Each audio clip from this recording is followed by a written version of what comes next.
않고 불의를 좋아하는 모든 자들로 하여금 심판을 받게 하려 하심이라. 아멘. 오늘 말씀은 재림에 대한 이야기를 하고 있습니다. 마지막 때 예수님께서 오시는 주의 날에 대한 이야기를 하고 있습니다. 우리는 주님의 날을 진짜 기대하고 있는가 한번 생각해 봅시다. 우리가 예전에 생활이 어렵고 힘들 때에는 이 세상이 마무리되고 예수님이 재림하는 것을 갈망하는 마음들이 많이 있었습니다. 그래서 예전에 일제강점기 때나 이럴 때에는 부활의 신앙뿐만 아니라 재림의 신앙들을 가지고 많은 찬양을 부르기도 하고 그걸 놓고 기도도 많이 했던 것 같습니다. 오늘날 우리가 참 좋은 시절을 살기 때문에 그렇게 되는 그 기대함이 줄어드는 건 아닌가 생각해 보게 됩니다. 그러나 오늘날도 어려운 부분들이 참 많습니다. 물질적으로는 좀 나아진 사람들도 있고 실제적으로 물질적으로도 아주 어려운 사람들도 많이 있죠. 그러나 하나님의 백성은 이 땅의 환경과 관계없이 하나님의 명령이기도 하고 우리에게 주신 약속이기도 하기 때문에 부활의 신앙에 대해서 또한 예수님의 재림하는 그날에 대해서 기대하는 마음들이 있어야 되는 것입니다. 왜 우리가 그날을 기대할 수 있을까요? 이 땅이 괴롭기 때문에 그런 것입니까? 그것도 또한 맞겠지만 우리가 잊지 않아야 되는 것은 하나님이 우리에게 주시는 은혜를 받으면 받을수록 온전한 하나님의 나라와 예수님의 재림하는 그때에 우리의 모든 고통과 괴로움들이 없어지고 오직 하나님의 영광 가운데 함께 사랑하며 교제하고 찬양하는 그 시간들을 기대하게 되는 것입니다. 제가 조금 전에 말씀드렸는데 우리가 하나님의 은혜를 이 땅에서 누리면 누릴수록 하나님의 나라가 온전히 오는 예수님의 재림을 더 기대하게 된다는 것입니다. 마치 그것은 이 땅에서 맛있는 음식을 먹어본 사람이 내가 진짜 맛있는 거 사주겠다. 그 사람이 헛소리 하는 사람이 아니라고 한다면 진짜 맛있는 것을 기대하게 되는 거죠. 그냥 라면 한 그릇을 먹으면서 참 맛있다고 생각하는 사람은 진짜 맛있는 것이다 라고 이야기하면은 그 라면에 뭔가 좀 새로운 걸 한두 가지를 넣었을 거다라고 생각하는데 진짜 비싸고 화려하지만 맛있는 너무나 맛있는 그 뷔페를 경험한 사람은 진짜 맛있는 걸 내가 주겠다고 했을 때는 그 곱하기에 곱하기로 기대하는 마음이 있게 되겠죠. 그래서 사실은 우리가 재림을 기대한다고 하는 것은 이 땅에 하나님이 주신 약속들을 어떻게 붙잡고 사느냐 또 실제적으로 그걸 어떻게 누리느냐에 따라서 그 기대함이 달라진다는 것을 생각해 볼 수 있겠습니다. 요한계시록 7장 16절과 17절을 제가 한번 읽어드리겠습니다. 우리가 그 예수님과 함께 누리게 될 하나님의 그 나라의 영광은 그들이 다시는 줄이지도 아니하며 목마르지도 아니하고 해나 아무 뜨거운 기운이 상하지도 아니하리니 이는 보좌 가운데에 계신 어린 양이 그들의 목자가 되사 생명수 샘으로 인도하시고 하나님께서 그들의 눈에서 모든 눈물을 씻어 주실 것이다 라고 이야기를 하고 있습니다. 그래서 우리는 고통 가운데에 하나님을 기대하고 그날을 기대하는 마음이 생기는 것이죠. 우리가 아무리 평안하다고 하지만 이 땅을 살아가는 우리는 관계에 있어서나 어떤 물질적이거나 어떤 억압에 의해서 두려워하고 흔들리고 힘든 부분들이 분명히 있을 것입니다. 그런 의미에서 재림을 기대하고 주의 날을 기대하는 것이 있습니다. 또 하나는 그 요한계시록 7장 15절 앞쪽 부분은 뭐라고 이야기하면 그들이 하나님의 보좌 앞에 있고 또 그의 성전에서 밤낮 하나님을 섬김에 보좌에 앉으시니가 그들 위에 장막을 치신다라고 이야기하고 있습니다. 이것은 구약시대의 이스라엘 백성들이 광야 생활을 할 때 그 장막을 치심으로 또 장막 가운데 하나님이 그들 가운데 거하심으로 임마누엘 하심으로 하나님의 주신 은혜와 그 관계 속에서 오는 평안함들을 주실 것을 그림원으로 우리에게 이야기해 주고 있는 것입니다. 단순히 고통이 있기 때문에 주의 날을 기대하는 것을 넘어서서 하나님이 우리의 주인 되시는 것을 눈으로 보고 실제적으로 깊이 있게 느끼고 죄의 모든 것들이 사라지고 함께 누릴 것을 생각한다 그러면 그 나라에 대한 기대감이 더 커진다라는 거죠. 우리가 물질적으로 정서적으로 아무리 안정이 되었다 하지만 인간의 죄악 가운데 있는 한계들이 있는데 그걸 다 넘어서서 하나님이 우리와 함께 계시고 우리 안에 장막을 만들어 주실 뿐만 아니라 당신이 장막이 되어서 우리를 보호해 주시는 그 온전한 평안을 기대할 수 있게 된다면 우리는 그날을 삼하게 되는 것이죠. 그래서 우리는 그날을 생각할 때 미혹되지 말고 기대하는 마음을 가져야 된다는 겁니다. 그 주의 날을 미혹되지 말고 기대해야 된다는 겁니다. 오늘 본문을 보게 되면 1절에 우리가 너희에게 구하는 것은 우리 주 예수 그리스도의 강림하심과 또 하나가 되어 있죠. 우리가 그 앞에 모임에 대해서, 모이게 되는 것에 대해서 관하여서 이야기하고 싶다는 거예요. 2절에 보면 영어로나 말로나 우리에게 받았다고 하는 편지로나 주의 날이 이르렀다고 해서 쉽게 마음에 흔들리거나 두려워하지 말아야 된다고 이야기하고 있습니다. 영어로, 어떤 영적인 것으로 이미 왔다, 예수님이. 그렇게 이야기하는 그룹들이 있었고, 또 잘 설득하는 말로 예수님이 왔다, 그렇게 이야기하는 그룹이 있고, 또 우리에게서 받았다라고 이야기하는 것은 두 가지 의미가 있는 것 같습니다. 거짓말 시키는 사람들이 이건 바울 선생님이 보낸 거야 라고 이야기하는 경우들이 있고, 바울이 보낸 그 서신들 중에 특정한 부분을 왜곡시켜서 이야기를 함으로 해서 이미 예수님이 이 땅에 오셨다는 것을 이야기하는 그룹들이 있었던 것입니다. 그런데 이런 것들에 대하여 마음이 흔들리거나 두려워하지 말라라는 거죠. 이미 예수님 오셨는데 왜 우리의 삶은 이렇지? 나는 왜 잘 모르고 있지? 이런 생각들을 하는 이단적인 생각에 대해서 너희들은 담대해야 되는데, 그래서 거기에 미혹을 받지 말고 3절에 그 어떻게 하는 것이든지 간에 미혹을 받지 말아야 된다. 그러면서 바울은 이야기하는 게 있습니다. 증거가 두 가지가 있는데, 하나는 먼저 배교하는 일들이 엄청나게 일어난다라는 겁니다. 또 하나는 불법의 사람, 곧 멸망의 아들이 나타나는데 그게 이미 온전히 이루어지지 않았기 때문에 아직 재림하지 않았다. 그렇기 때문에 두려워하거나 흔들리지 않아야 된다. 그렇게 이야기하고 있습니다. 그러면서 그 대적하는 자의 4절의 모습에 대해서 정확하게 이야기를 하고 있습니다. 신이라고 불리는 모든 것과 숭배함을 받는 것, 그러니까 이 땅에서 높아졌다고 생각하는 그 모든 것에 대항하여서 그 위에 자기를 높이는 자라는 거예요. 다르게 말하면 이 땅에 세상의 권력이나 종교적인 어떤 것이나 그 위에 존재하면서 자기를 높이는 존재가 나타난다는 겁니다. 그래서 그는 하나님의 성전에 앉아서 자기를 하나님이라고 내세우는 그 시기가 온다. 그렇게 되지 않았다고 한다면 아직 재림의 때가 아니다라고 하는 거예요. 완전히 딱 오는 그때가 아니다라고 이야기를 하고 있는 것입니다. 그래서 우리는 미혹되지 말고 흔들리지 않아야 되는데 거짓 증거들에 대하여 흔들리지 않아야 된다는 거예요. 이미 왔다. 어떤 사람은 영적이다라는 말을 가지고, 어떤 사람은 말을 잘함으로, 또 어떤 사람은 사도들이 이야기한 성경의 내용이다라고 성경을 왜곡해서 우리에게 이야기할 때 아직 그때가 아니다라고 하나님께서 말씀하셨던 증거들을 잘 생각하면서 그 하나님의 때를 생각할 수 있어야 된다는 것입니다. 그 다음에 두 번째, 기억하고 기대해야 되는 것이 있는데, 재림의 때를 우리가 기억할 때 진정한 기대를 가질 수 있게 된다는 것입니다. 무엇을 기억해야 됩니까? 바울은 오늘 5절에 보게 되면은 내가 너희와 함께 있을 때 이 일을 너에게 이미 말했다라고 하는 겁니다. 그것을 기억하지 못하느냐? 내가 종말의 때 예수님이 재림하는 그때는 어떤 모습이 되는지 이미 너희에게 말씀해 줬는데 왜 그것을 기억하지 못하느냐라는 거죠.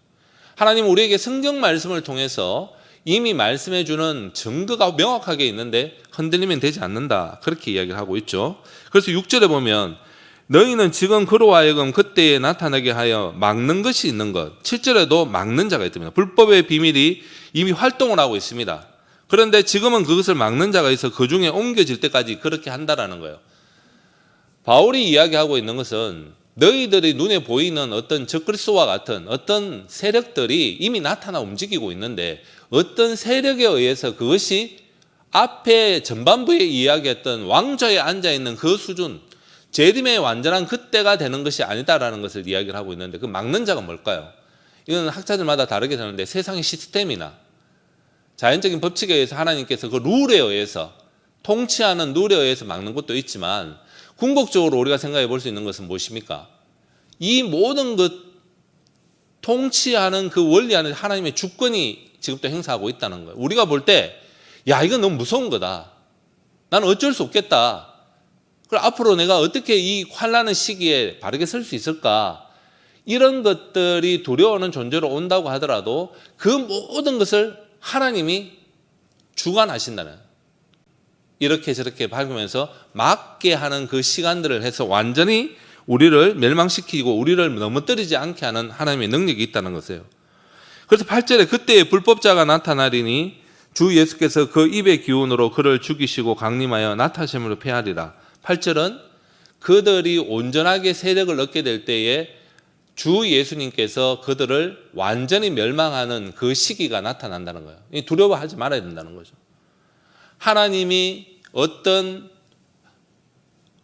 구조 속에서 지배를 하면서 악한 것들이 움직이지만 온전히 그 세력을 감당하지 못하게 하고 마지막 때가 되면 예수님이 나타나서 그들을 완전하게 멸망하는 시기가 나타나는 겁니다. 9절에 악한 자들이 그러면 나타나는 이유가 뭐냐는 거예요. 우리를 완전히 무너뜨리기 위해서 나타나느냐? 그렇지 않다라는 거죠. 사탄의 활동을 따라서 그들이 모든 능력과 표적과 거짓 기사와 불의의 모든 속임으로 멸망하는 자들을, 우리가 아니라 멸망하는 자들에게 그렇게 하는데, 이는 그들이 진리의 사랑을 받지 않으며 구원함을 받지 못하기 때문에 그렇게 한다는 거예요. 하나님의 보호 아래에 있는, 하나님 끝까지 우리를 참게 하셔서 하나님의 구원을 온전히 이루게 하는 우리에게 해당되지 않는다, 그 이야기를 하고 있다는 것입니다. 구약에 보게 되면 선지자들을, 참 선지자를 분별하는 것이 원리가 있습니다. 첫째는 그들이 예언한 것이 이루어지지 않는 것입니다. 더 중요한 것이 두 번째입니다. 두 번째는 뭘까요? 그들이 말한 것이 이루어졌어요. 그런데 그게 성경적이지 않아요. 자기의 이름을 높이고 자기가 능력이 있음을 나타내요. 그러면 이단이라는 거죠. 오늘 우리에게 그대로 적용하면 됩니다. 그 사람이 어떤 이야기한 것이 이루어졌다, 그것을 믿으면 안 된다라는 거예요. 그렇다고 그 사람이 참 선지자다, 참 사역자다고 믿지 않아야 된다는 거죠. 그가 예언하고 이루어진 일들이, 그걸 가지고 그가 어떻게 행동하느냐, 하나님을 높이느냐, 자기를 높이느냐, 하나님의 교회를 세우느냐, 하나님의 교회를 무너뜨리느냐, 하나님의 백성들을 이간질하느냐, 하나님의 영광이 드러나고 그 백성들이 한 마음으로 하나님 나라를 삼하고 살아갈 수 있도록 도전하느냐, 그걸 증거로 삼아야 된다는 거죠. 그래서 악한 자들은 이런 능력을 베풀어서 멸망하는 자들을 유혹하게 된다는 거죠. 그럼 우리는 주님의 나를 기대하면서 어떻게 되느냐, 이런 것이 아니다라는 것을 기억하는 마음이 돼야 된다는 거죠. 또 뭘 기억해야 합니까? 그들의 미혹의 역사를 보내갖고 거짓 것을 믿게 하셔서 결국은 12절에 진리를 믿지 않고 불의를 좋아하는 모든 자들로 하여금 심판을 받게 해서 진짜 구원에 이르지 못한다는 것을 생각나게 우리에게 해주신다라는 거죠. 제가 이제 주일날 하는 소위 예배를 최근에 마쳤던 것은 품위 있는 죽음이라고 하는 공부를 했었습니다. 그리스도인들이 죽음에 대해서 어떻게 준비해야 되는가에 대한 이야기를 했는데, 우리가 죽으면 천국 간다는 생각들을 많이 갖고 있죠. 당연하죠. 그런데 우리가 만약에 내일 세상을 떠난다고 할 때 여러분들이 아멘하로 하나님 말씀대로 살아가면 되지만, 남겨둔 자녀들에게 또 함께 교제했던 성도들에게 내가 어떤 이야기를 하고 싶고 어떻게 살아면 되겠다라고 하는 것, 그리고 나의 마무리를, 이 땅에서의 마무리를 어떻게 해야 되는지 생각해 볼 때 참 아직 잘 준비되지 못한 것들이 느껴질 수 있겠죠. 그것들을 이야기하는 것들을 함께 배우는 것입니다. 그런데 이걸 죽음에 대해서 그리스도인들이 배우면서 제일 중요한 것은 무엇일까요? 두 가지입니다. 하나는 내가 죽음에 대하여 두려워하지 않고 하나님이 그 죽음을 통해서 이루실 하나님의 나라에 온전히 들어가게 할 것을 기대하는 것입니다. 두려워하지 않고. 두 번째는 뭘까요? 그런 믿음이 명확해진다 그러면 오늘 하루하루의 매 순간의 삶이 의미 있다는 것을 다시 회복하게 되는 것입니다. 사랑하는 사람이 세상을 떠나서 어떻게 살아야 될까 생각할 때도 똑같습니다. 하나님은 우리에게 생명의 한계를 주셨다는 것이 감사하게 되는 거죠. 두 번째, 오늘 내게 생명을 주셨다는 것에 대해서 어떻게 살고 누리고 또 하나님의 은혜로 다른 사람을 어떻게 섬길 것인가 생각하게 될 수 있다는 것입니다. 이것이 죽음을 공부하는 이유입니다. 우리가 재림을 공부하는 이유는 뭘까요? 두려워하는 것, 아유 내가 진짜 재림을 준비했나 두려워하는 것이 아니라 오늘 본문에 이야기하고 있듯이 흔들리지 않아야 된다는 거예요. 두 번째, 하나님의 말씀을 기억하고 기대하는 마음을 제대로 가져야 된다는 거죠. 이런 마음을 갖게 된다고 하면 우리의 삶이 오늘 새벽에 나와서 기도할 때 오늘 하루도 기대하면서 살 수 있다는 거죠. 왜? 주의 날이 있기 때문에. 그래서 우리는 하나님께서 우리에게 약속한 주의 날을 진짜 내가 사모하고 있는가 생각해 봐야 되겠죠. 내가 고통이 있기 때문에 그 날을 진짜 사모하는 것을 넘어서서 하나님이 우리에게 주실 그 온전히 죄가 다 사라지고 온전히 성도들끼리 교제하고 하나님의 영광 가운데 들어가는 그 날이 진짜 기대가 돼야 된다는 거죠.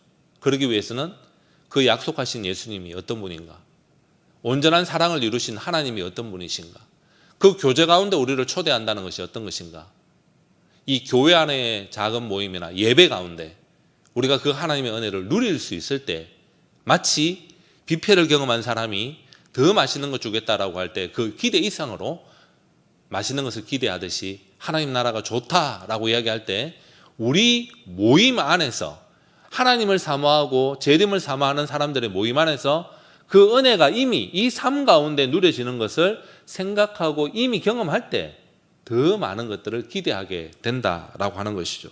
그래서 우리는 우리 안에 있는 교회의 모임들에 대해서 하나님이 주신 약속을 기대하고, 그러나 이 땅의 삶에 대하여 진실하고 더 진지하고 더 기쁘게 살아가는 연습들을 할 때 하나님의 나라에 대한 그 주님의 날을 두려워하거나 미혹되고 흔들리지 않고 온전히 기대하게 된다는 것입니다. 오늘 하루를 살아갈 때 우리가 어떻게 기도해야 되겠습니까? 하나님, 내가 어려움이 있기 때문에 주의 날을 기대하게 해주십시오. 하나님, 제가 평안한 때이긴데 하나님이 주시는 그 나라의 진정한 더 풍성한 그 평안을 기대하면서 주의 날을 기대하게 해주십시오. 이 기도가 나를 넘어서서 우리 가정, 우리 사랑하는 다음 세대에 연로하신 어른들이 믿음을 잃지 않고 나이가 들수록 어떤 정신적으로 흔들릴도록 오직 하나님만 붙잡고 나갈 수 있도록 그렇게 해주십시오. 지금 우리 디모데가 속해 있는 또 서울 권역의 수련회, 전국에서 SFC 수련회가 청년 대학생 수련회가 어제부터 진행이 거의가 다 되고 있습니다. 우리 디모데에 있는 멤버들도 10명 이상이 이제 참석하게 됐는데 그 멤버들이 진짜 주의 날을 기대하는 마음을 가지고 말씀을 듣는 가운데 이 땅의 것을 넘어서서 하나님 나라를 사모하고 그 하나님 나라에 대한 확신이 있기 때문에 하루하루의 삶에 대하여 주님 중심으로 살아갈 수 있도록 해 주십시오. 내 자신과 우리 교회와 또 특별히 수련회 중에 있는 디모데에 있는 멤버들과 하나님의 나라를 사랑하는 우리 교회가 되게 해 주십시오. 이렇게 기도하는 시간 되기를 소망합니다. 기도하겠습니다. 하늘에 계신 우리 아버지, 아버지의 이름을 거룩하게 하시며 아버지의 나라가 오게 하시며 아버지의 뜻이 하늘에서와 같이 땅에서도 이루어지게 하소서. 오늘 우리에게 일용할 양식을 주시고 우리가 우리에게 잘못한 사람을 용서해 준 것 같이 우리 죄를 용서하여 주시고 우리를 시험에 빠지지 않게 하시고 악에서 구하소서. 나라와 권능과 영광이 영원히 아버지의 것입니다. 아멘.